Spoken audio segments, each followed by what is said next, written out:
Yalla, yalla, outside. Saan ang exit? Walang exit na.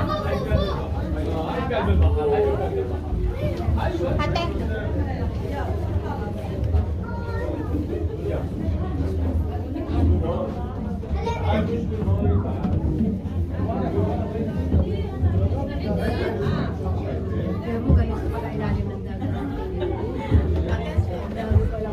Galing no, wala lang tayo sa aquarium. Talaga nasa totoong dagat tayo. Sa Manila Ocean Park, ganun talaga. Ano lang yun? Ginawa lang. Katulad dito. Nasa ilalim talaga ng dagat. Sarap yan ano, siligaw kaya. Ano? Gusto mo? Gusto ba? Sinigang. Nakatingin eh. Gusto mo? Ayaw. Ayaw? Saan ko ito pagka? Siyempre, sila mo yung ano yan.